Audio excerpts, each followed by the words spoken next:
Have you heard a lot about Peruvian food lately? And you may even be wondering what is all the hype, and perhaps you're on your way to Peru. You have Machu Picchu lined up and maybe even the Amazon, but what should you eat when you're here? And what is Peruvian food? Today we are going to get into the details, we're going to explore some of the stories, the legends, the ingredients, and if you hang around to the end, we'll even reveal our personal top 10 list of Peruvian dishes that you must try while you're in town. Ooh. We are Sam and Lucas. If this is your first video with us, we run a food tour company here in Lima, Peru called the Lima Gourmet Company. So today we're going to give you all the information, everything we know about Peruvian food. One of the most fascinating aspects of Peruvian cuisine are its origins. So in reality, it comes down to fusions. It's not just one influence, it's not just one set of ingredients or one set of flavors that we have to play around with, but it's a fusion of many different factors that come together seeking balance in the most perfect of ways. So what does it come down to? So let's talk about fusions. We tend to associate fusions with modern cuisine, but in the case of Peru, it's been happening for hundreds of years, right? The Spanish arrived here 500 years ago, and with them arrived loads of new ingredients and techniques. We didn't have beef, we didn't have pork. Spanish cuisine, it's heavily influenced by the Moorish as well, so it was a very interesting period. And after that, we had African slaves that came with the Spanish, and the type of cuisine called Creole is really creative, and they eat parts of the beef, for instance, that the Spanish and rich Peruvians at the time wouldn't eat, and then became a street food when they were liberated, and now you find it at top restaurants. So that's a fascinating aspect of Peruvian food. So is the Peruvian-Chinese fusion that we call it chifa. The Chinese arrived in the mid-1800s, and again, brought ingredients, techniques, but they found new ingredients here, and they are really good cooking with high fire. In late 1800s, early 1900s, we had the arrival of the Japanese, which is one of the most popular fusions now of Peruvian cuisine, called Nikkei. And we have excellent fish, for instance, because this part of the Pacific Ocean is so rich in fish. And the Japanese are masters working with fish, so they elevated the standards or the techniques of cooking fresh fish. So that's an excellent example. Also, we had a lot of other Europeans that came here after independence, the Italians, the French, and for instance, just to give you one example, we are going to be talking about ingredients later. Can you imagine Italian cuisine without tomatoes? Well, tomatoes are native to the region, so it was and still is one of the most important fusions of Peruvian cuisine, the Peruvian Italian.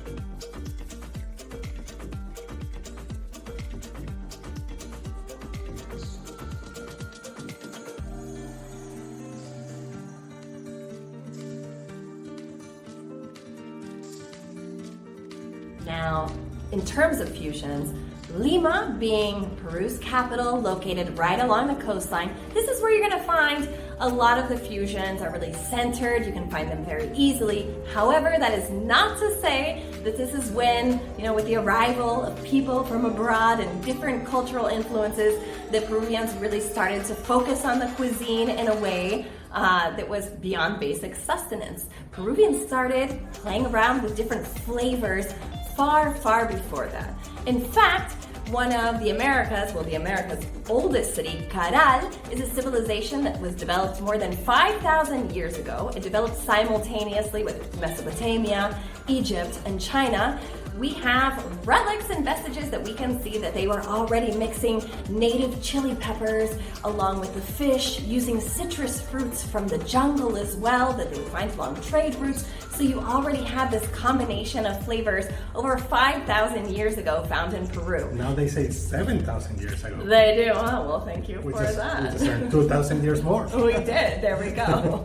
So in terms of the coast, you're gonna find citrusy flavors, you're gonna find a lot of heat, you'll clearly find a lot of seafood, as Lucas mentioned before. And if we start to go further east from the coast, we're gonna go up into the highlands, into the Andes. And the Andes is super interesting. The Andes is all about the ingredients, it's all about agriculture, and it's all about respecting these ingredients. It's part of their beliefs. The Pachamama, the Mother Earth. And we have ingredients there native to Peru, like potatoes, 4,000 varieties of potatoes. Yeah, you heard right, 4,000 varieties of potatoes. You find corn there, you find things like quinoa. So the Andes is all about this. It's all about these ingredients, techniques of cooking and preserving the food, because they were masters at thinking ahead and how to preserve food for the rainy days. Let's say there is a technique of cooking called Watia. For our Netflix lovers, right? I'm sure we've all seen Virgilio Martinez, right? Who shows us the beauty of respecting the earth and the slow preparation, and also looking for balance and taking only what we need, which is a fundamental part of the belief system, really, and in terms of kind of consuming, right, and how foods are prepared. From the Andes, if we go further east, we're gonna slide right down the Andes into the Amazon basin, which is fascinating. The Amazon actually covers over 2/3 of Peru's national territory, but it's kind of the least explored, which in some ways is fantastic, right? We're still discovering, to be honest, we are still discovering the jungle. Is unhospitable in many areas, so we are finding fruits that only appear certain times of the year, because the rest of the year are underwater, under rivers.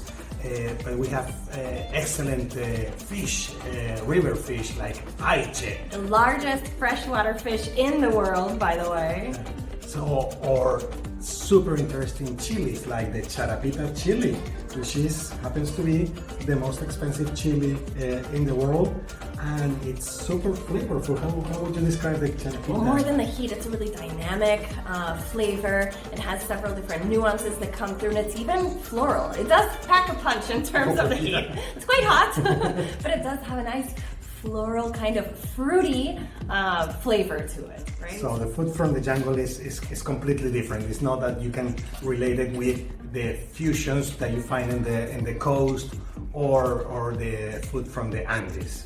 Right, so in terms of those three regional kind of geographic areas, you're gonna have the coast, you have the Andes, and you have the Amazon on top of the fusions we've already mentioned.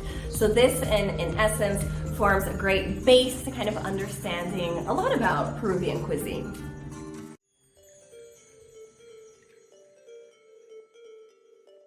Peru is one of the top 5 countries in terms of producing a variety of superfoods in the world. So when we talk about Peruvian food, we can't even talk about these dishes without talking about the quality of the ingredients. So in terms of superfoods, we have a real treat that we have the superfood guru, Anita Belaunde, from the restaurant Limaná, who's going to explain to us a little bit what makes up a superfood and what we should be looking for, how we can understand it, and why it's so important. Acá en Limaná, donde lo que hacemos es preparar comida riquísima con platos elaborados llenos de superfoods, ¿no? Entonces yo le decía a Sam que quería contarles qué es un superfood, ¿no? Que ahora están súper de moda, todo el mundo habla de los superfoods, pero nadie está seguro realmente por qué un alimento es superfood y por qué otro no. Entonces, para eso tengo que explicarles que los alimentos se pueden clasificar según su composición en macronutrientes, esta es una parte media pesada, pero importante, que son los que conocemos toda la vida, ¿no? Proteínas, grasas y carbohidratos. Todos los alimentos tienen más de uno, menos de otro, pero se componen básicamente de esos 3 grandes grupos y tienen funciones súper importantes porque nos dan energía, nos ayudan a crear músculos, a tener conectividad entre todos nuestros tejidos, entre los diferentes órganos. Así que son súper importantes de consumir, pero hay otro grupo de componentes de los alimentos que son los micronutrientes. Los micronutrientes se consumen en muy pequeñas cantidades, ¿no? Pero son vitales. ¿Por qué? Porque hoy en día se sabe que gracias a los micronutrientes las células de nuestro cuerpo funcionan correctamente, ¿no? De hecho, enfermamos o envejecemos mucho más rápido de lo que debiéramos cuando no tenemos el adecuado consumo de micronutrientes. ¿Qué son las vitaminas, los minerales, los antioxidantes? Y se considera un superfood un alimento que tiene una alta concentración de uno o más micronutrientes. Eso es lo que hace de un alimento el que sea llamado superfood. Entonces, Perú es uno de los lugares con mayor variedad de cultivos de superfoods en el mundo, ¿no? Creo que la cocina y la gastronomía peruana es tan rica porque justamente tenemos esa variedad de insumos para cocinar cosas deliciosas y variadas. Y cuando hice Limaná, yo quería crear algo que fuera distinto, ¿no? Entonces, si tenemos que pensar qué es Limaná, en qué tipo de cocina se clasifica, nosotros hablamos que es un Peruvian Superfood Restaurant. ¿Por qué? Porque hacemos gala de todos estos superfoods que tenemos en el Perú. Now the moment we've all been waiting for, our top 10 favorite Peruvian dishes that you must try. Number 1. Ceviche.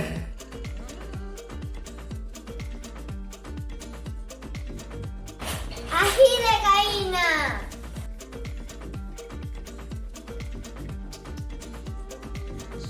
Causa.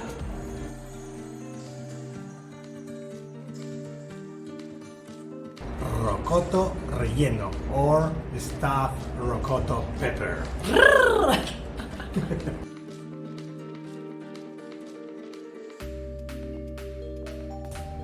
Lomo saltado.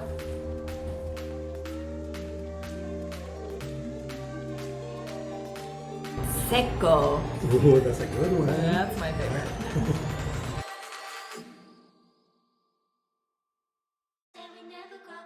Adobo, a dish from the south of Peru, Arequipa. It's a stew, spicy stew with pork.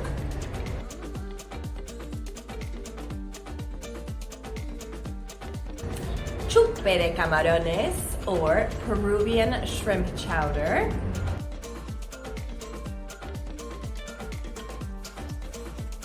Next one is arroz con pato or cilantro infused rice with duck. It's a dish from the north, really good as well.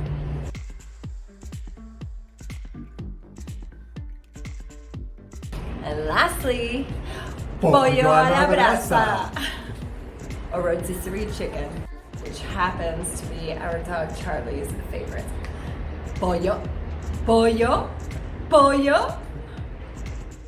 Now you know a little bit more about Peruvian food. So if you liked our tips, give us a thumbs up. Feel free to subscribe to the channel to stay tuned for more tips coming at you for your travels to Peru. And we will see you here in Lima. See you in Lima.